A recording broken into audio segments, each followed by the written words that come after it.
우리나라 역사에서 가장 어린 왕을 꼽아보라 하면 고려시대 제29대 충목왕이나 제33대 창왕을 말할 수 있습니다. 이 두 왕은 8세의 나이에 즉위하였는데 그들의 재위 시절을 살펴보면 충목왕은 어머니 덕령공주가 섭정을 하였고 또 창왕은 이성계에 의해 이미 전국이 장악당하여 사실상 허수아비 임금에 지나지 않은 것으로 평가받고 있습니다. 이러한 역사를 두고 당시 두 왕의 능력을 비난할 일은 아닌 것 같습니다. 사실 그 나이에 나라를 운영하는 것은 지금 초등학교 1학년에게 대통령을 하라는 것과 비슷한데 그 나이에 왕직을 감당하는 것은 상식적으로나 그리고 지금의 이 역사적으로나 거의 불가능한 일이기 때문입니다.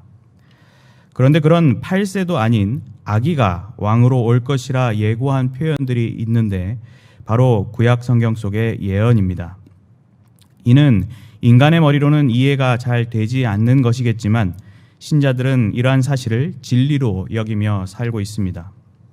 오늘 살펴보는 본문도 그러한 예언의 한 말씀으로 성탄의 날을 기념하기 위해 기다리고 있는 우리에게 소망을 안겨다주는 소중한 구절이라 할 수 있습니다.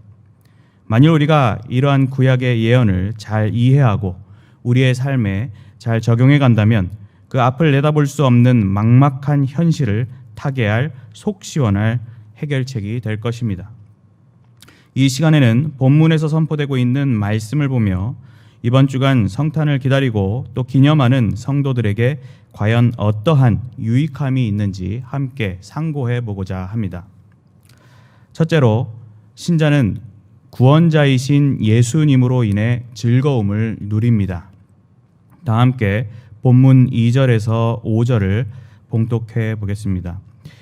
흑암에 행하던 백성이 큰 빛을 보고 사망의 그늘진 땅에 거주하던 자에게 빛이 비치도다. 주께서 이 나라를 창성하게 하시며 그 즐거움을 더하게 하셨으므로 추수하는 즐거움과 탈취물을 나눌 때의 즐거움같이 그들이 주 앞에서 즐거워하오니 이는 그들이 무겁게 맨 멍에와 그들의 어깨의 채찍과 그 압제자의 막대기를 주께서 꺾으시되 미디안의 날과 같이 하셨음이니이다. 어지러이 싸우는 군인들의 신과 피 묻은 겉옷이 불의 섭같이 살라지리니. 아멘. 오늘 본문은 앞선 이사야 7장부터 전개되는 스토리의 절정을 보이는 부분에 해당합니다. 시선을 좀 더 좁혀보면 8장 11절에서 나라와 백성들의 처지를 놓고 시작된 고민의 결론으로서 하나님의 궁극적 목적을 보여주고 있습니다.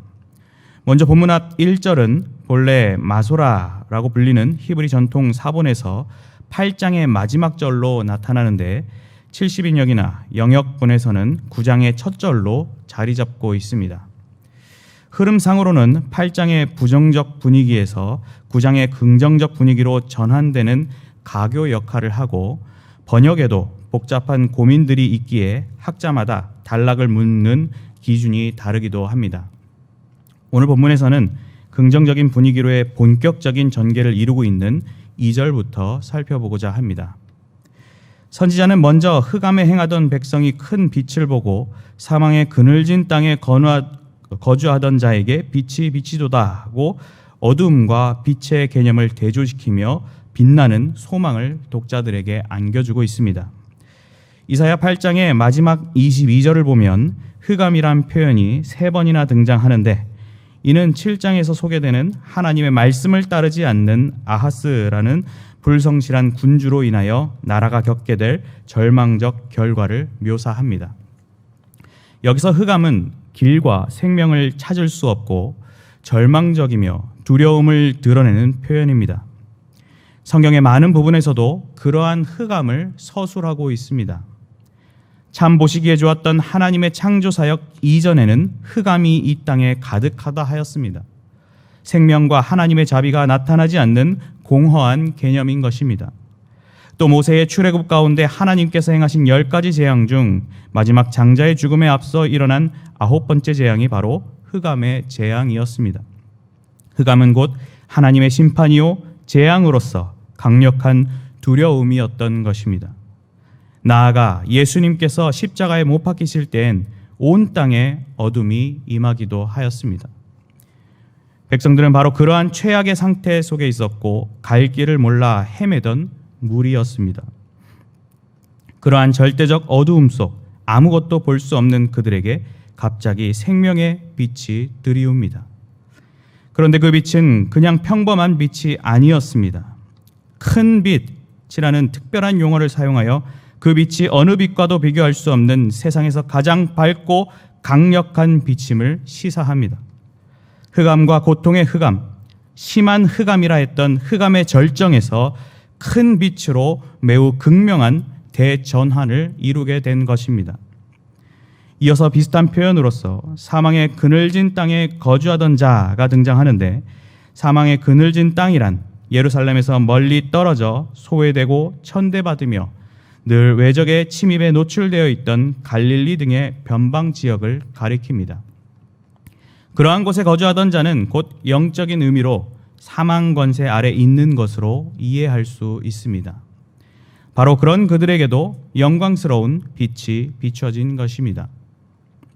이 구절들에서 특별히 주목해 볼 점은 미래의 일을 예견한 선지자의 말임에도 불구하고 원문에서는 동사들이 완료 시제로 표현되고 있다는 점입니다.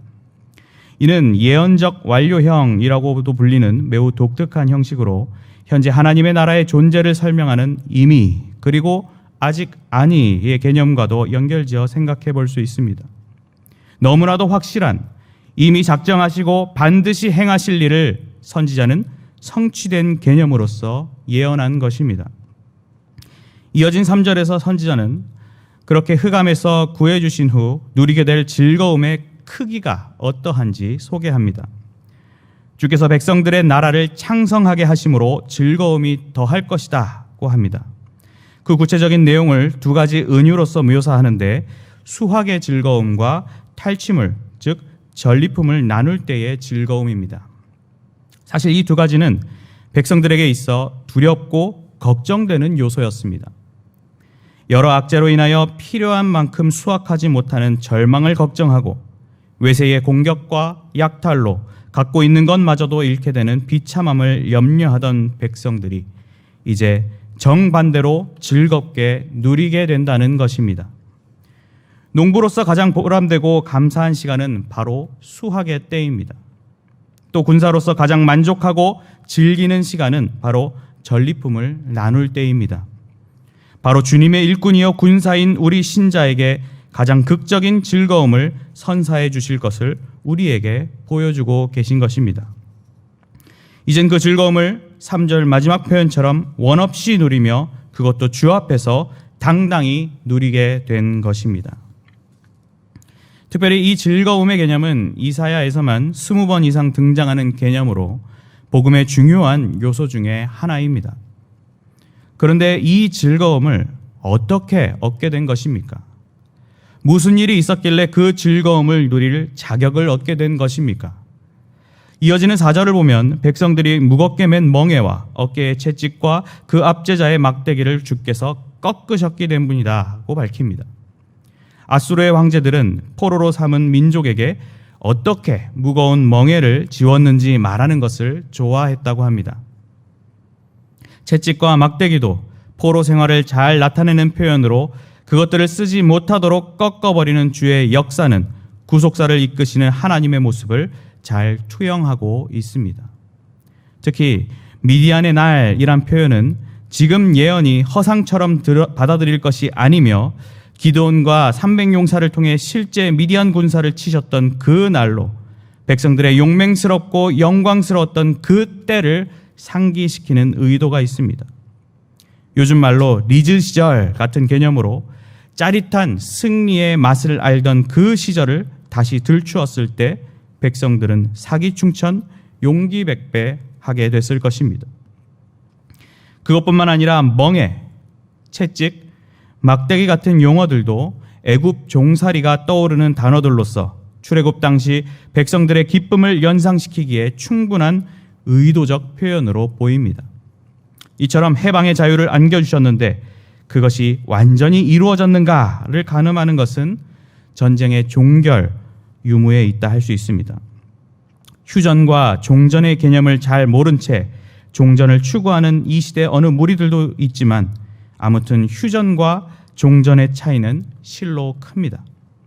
전쟁이 완전히 종결되었을 때 진정한 해방의 즐거움을 누리게 되는데 오늘 본문에서 완전한 종전을 그려주고 있습니다. 5절에 군인들의 신과 피 묻은 겉옷이 불에 땔감같이 태워 없어진다고 하였습니다. 이는 일종의 비유로 하나님께서 전쟁을 그저 없애버리실 것을 보여줍니다. 이제 군화가 불타면서 군대의 이동은 더 이상 없습니다. 피 묻은 겉옷이 불타면서 정복자와 정복을 당한 자의 흔적은 사라지게 됩니다.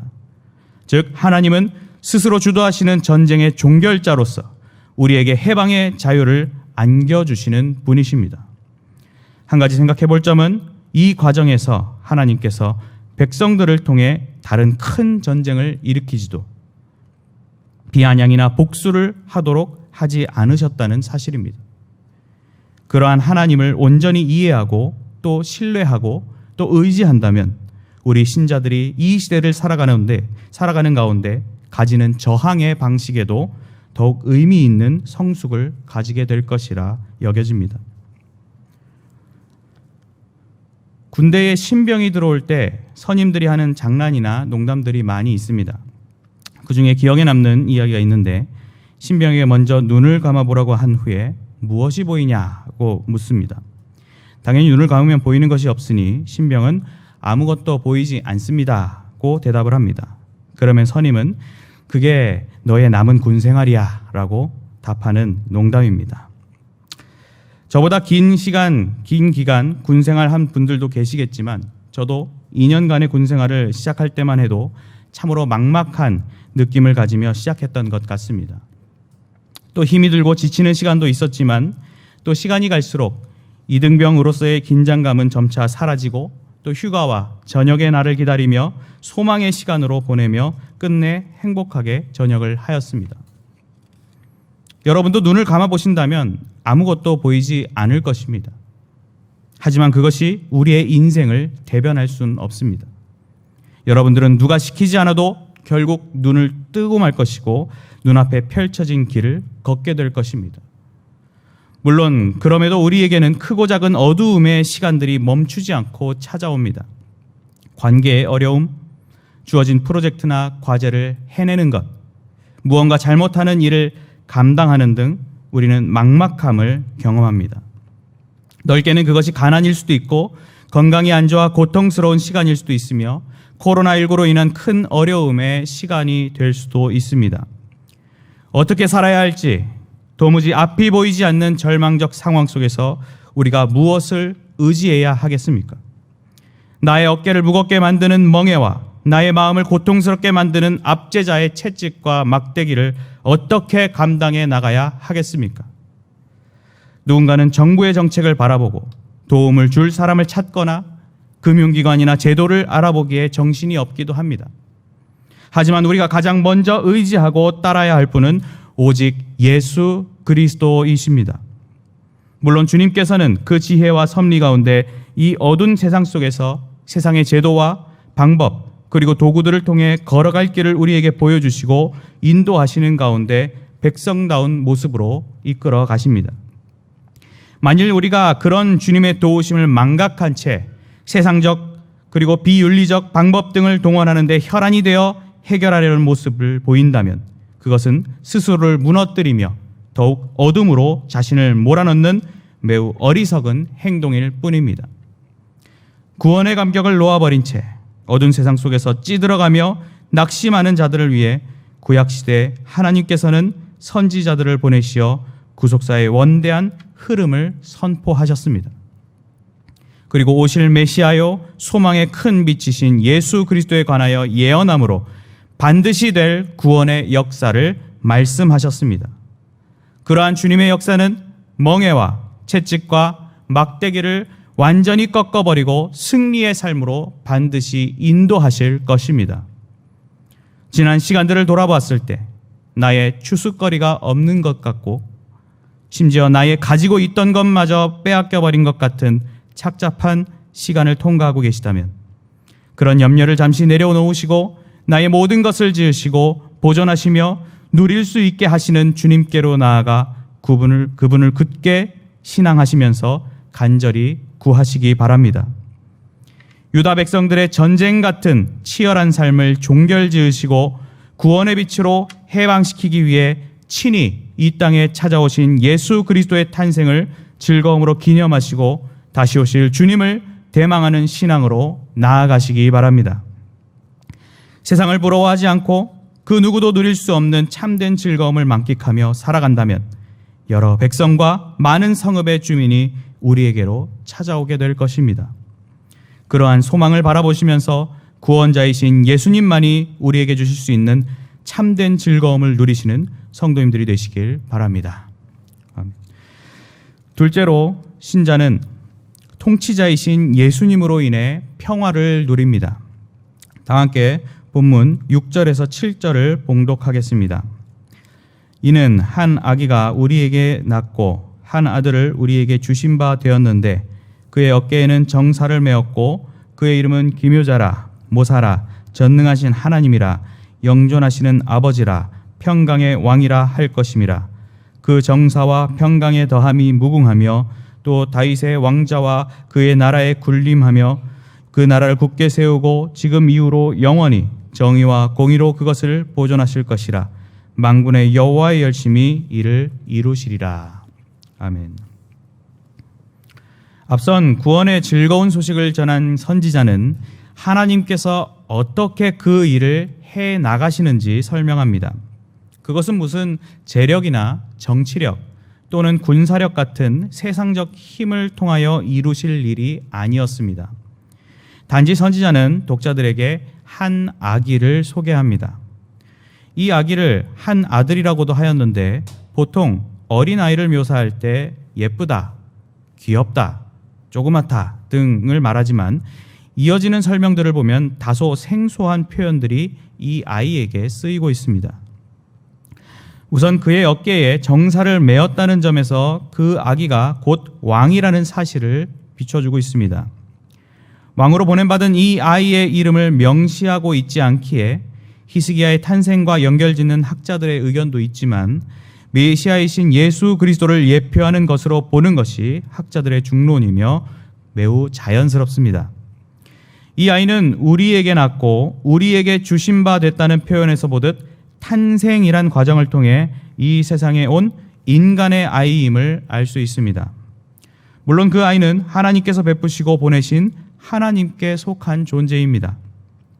이러한 특징은 성육신하시어 인간의 아기로 오신 예수 그리스도를 곧장 떠올리게 만듭니다. 한편 뒤에 이어지는 아이의 호칭은 크게 4가지로 나타나는데 이 호칭들은 인성보다는 신성을 강하게 나타내기도 합니다. 즉, 이 아이는 완전한 사람이자 완전한 하나님이신 존재라는 사실입니다. 그 4가지 호칭을 살펴보면 먼저 기묘자라, 모사라고 하였습니다. 이 둘을 한 용어로 보기도 하고 나뉘어진 용어로 보기도 하는데 인간의 수준을 뛰어넘는 경이로운 존재로 이해할 수 있습니다. 특히 기묘하다라는 표현은 성경에서 주로 하나님의 행적이나 능력을 나타낼 때 많이 쓰이는 표현으로 신성을 드러내는 단어에 해당합니다. 둘째로 전능하신 하나님이라 하였습니다. 이는 매우 직접적으로 하나님을 아이와 연결한 것으로 하나님의 신성과 전능하다는 특징을 동시에 표현하고 있습니다. 특히 앞서 전쟁에 능하신 하나님으로서 이미 등장을 하기도 하였거니와 이후 이사야 10장 21절에서는 유다의 남은 자들이 돌아가야 할 최종적 안착지가 되시는 분이심을 보여주기도 합니다. 또 크고 능력 있으신 하나님이란 표현을 사용한 예레미야 32장 18절의 서술을 빌려본다면 전능하신 하나님은 곧 만군의 여호와라 불리기에 합당하신 분이십니다. 셋째로 영존하시는 아버지라 하였습니다. 아버지라 함은 통상적으로 왕들에게 쓰이는 표현은 아니라고 합니다. 그보다 하나님께 아버지라는 표현이 자주 쓰이며 이사야 63장에서만 보더라도 주는 우리의 아버지라는 직접적인 고백이 등장합니다. 이는 단순한 서술이 아닌 말 그대로 영원히 이어질 것으로 자기 자녀를 위해 기꺼이 스스로를 희생할 줄 아는 진정한 부성을 나타냅니다. 특별히 요한복음 14장 18절에 예수님께서 내가 너희를 고아와 같이 버려두지 아니하고 너희에게로 오리라고 하신 말씀을 볼 때 이 아기가 영존하시는 아버지로서 예수 그리스도와 연결을 지을 수 있는 존재임을 깨달을 수 있습니다. 마지막으로 평강의 왕이라고 하였습니다. 상세한 서술은 없지만 이사야 11장 6절에서 9절 등을 살펴볼 때 이 아이의 통치는 그야말로 완전하며 완벽한 평화를 이뤄내는 왕의 모습입니다. 연약한 인간의 몸으로 어떠한 세상적 힘을 사용하지 않으면서도 하나님과 인간 사이의 화해를 이루시고 나아가 인간과 인간 사이의 화해를 이루는 진정한 평강의 왕이십니다. 어느 어질고 존경받는 왕을 놓고 비교해 본들 이 왕이야말로 역사상 가장 위대하고 유일무이한 성군이실 뿐입니다. 이러한 호칭들과 더불어 선지자는 그 통치의 훌륭함을 계속 서술하는데 이번에도 4가지로 설명을 하고 있습니다. 먼저 그 정사와 평강의 더함이 무궁할 것이다 고 하였는데 이 왕은 역사 가운데 나타날 세상 왕들과는 결 자체가 다른 궁극적인 존재로서의 마지막 왕임을 소개합니다. 이는 종말론적 의미로서도 이해할 수 있고 그 어떤 왕도 무너뜨릴 수 없는 견고한 통치력을 보여줍니다.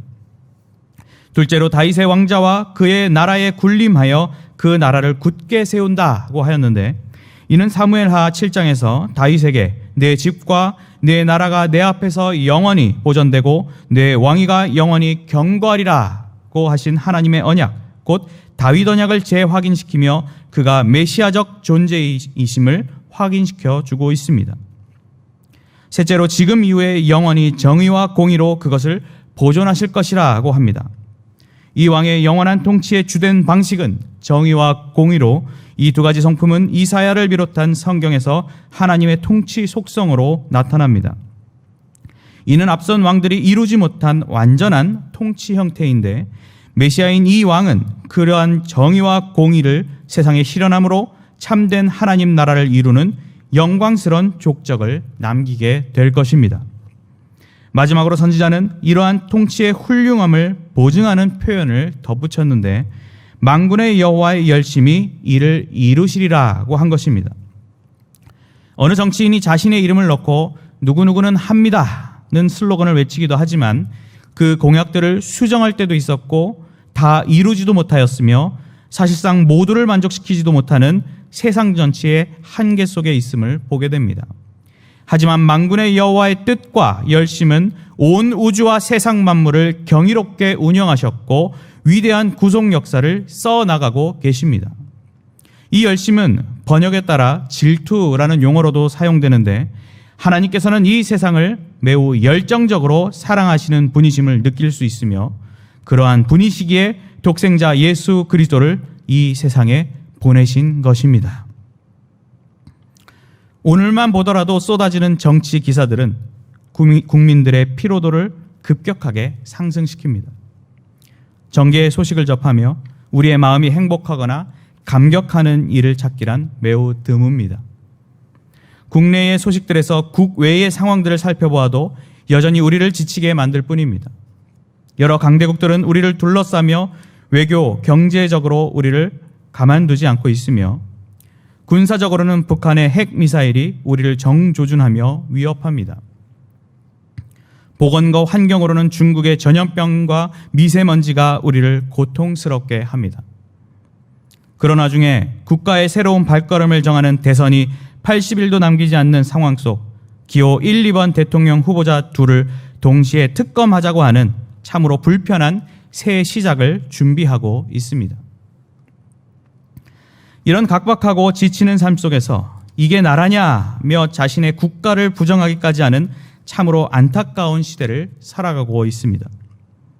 성도님들 가운데에도 각자의 삶의 터전에서 겪는 다양한 일들과 소식들로 탄식하는 분들이 많을 것입니다. 또 오늘 헌신하는 청년분들도 이러한 시국을 바라보며 비참함과 허무함, 그 가운데 꿈을 점점 잃는 것 같은 느낌을 받기도 할 것입니다. 이러한 오늘 우리의 삶에 이사야의 메시지는 여전히 유효한 울림을 선사해 줍니다. 절망과 탄식 속 죄악으로 찌든 인간 세상의 통치 세계를 끝내고 새로운 하나님 나라를 이루실 아니 이미 이루시고 이 세상 속에서 여전히 완성해 가시는 예수 그리스도로 우리의 시선과 마음을 옮겨놓을 필요가 있습니다. 이 세상에 살면서 동시에 하나님 나라에 속한 백성이라는 사실을 결코 놓쳐서는 안 되는 것입니다.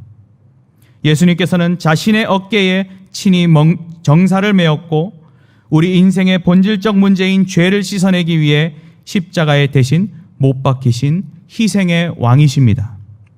기묘자라 모사라 전능하신 하나님이라 영존하신 아버지라 평강의 왕이라고 유일하게 부를 수 있는 메시아이십니다. 그분의 통치는 이 세상 어느 왕보다 완전하며 영원하며 다윗의 계보를 이어 언약의 완성을 이루십니다. 정의와 공의로 통치의 절정을 보이시는 왕 중의 왕이십니다. 이것은 인간의 말이 아니요 단순한 희망과 허상도 아니며 만군의 여호와의 열심으로 반드시 이루고 말 확실한 소식입니다. 그러한 예수님을 예언으로서 접한 오늘 본문 당시의 백성들의 마음을 오늘 우리도 진실된 마음으로 담아내며 평화의 감동을 누려야 하는 것입니다. 본질을 모른 채 그저 실체 없는 12월의 설렘을 만들기 노력하는 세상의 성탄이 아닌 이 세상의 완전한 통치를 펼치기 위해 오신 아기 예수님을 진정한 왕으로 모시는 고귀한 성탄을 보내야만 합니다. 우리가 아는 대로 주님의 오심은 구원을 위한 것인데 그 효력에 관해서는 깊게 생각하지 못하는 경향이 있습니다. 그 구원이 가져오는 놀라운 평화의 역사를 우리는 선지자의 예언과 그 성취에서 또다시 오실 예수님을 바라보는 믿음 안에서 실제적으로 체험해 가야 합니다. 그런 믿음을 재확인하고 함께 나누기 위해 이번 토요일에 있을 성탄 축하 예배에 꼭 참석하시고 온전한 감사의 마음을 담아 진실된 예배를 올려드리시기 바랍니다. 날 위해 친히 오신 예수 그리스도를 버선발로 뛰어나가 맞이해도 모자랄 것인데 나만의 즐거움, 세상적 즐거움에 취해 문 밖에 서서 두드리는 주님의 음성을 듣지도 못하는 비참한 인생이 되지 마시기 바랍니다. 만약 여러분을 위해 오신 예수님을 향해 문을 열고 진정한 왕으로서 맞이한다면 주님은 우리와 더불어 세상이 누릴 수 없는 행복한 교제를 충만하게 누리게 될 것입니다. 그러한 기대를 가지시면서 통치자이신 예수님만이 우리에게 주실 수 있는 영원한 평화를 누리시는 성도님들이 되시길 바랍니다. 사랑하는 성도 여러분, 그리고 헌신을 다짐하시는 제456 청년의 회원 여러분, 얼마 전까지만 해도 성탄절이 마치 세상의 연말 축제인 것처럼 여겨지며 예수님이 없는 캐롤이 거리에 울려 퍼지고 쇼핑과 파티를 하는 날로 심지어 연인이 밤을 같이 보내는 날인 마냥 보내는 세상적 풍조가 있었습니다. 그것을 두고 타락한 세태를 나타낸다는 생각들이 있었고 또 어쨌든 그렇게라도 세상이 성탄이란 시간을 돋보이게 하지 않느냐라는 의견도 있었습니다.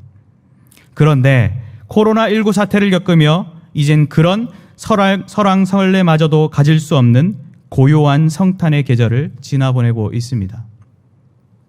정말이지 흑암의 상황을 간접적으로나마 느끼는 시대가 아닌지 생각해 봅니다.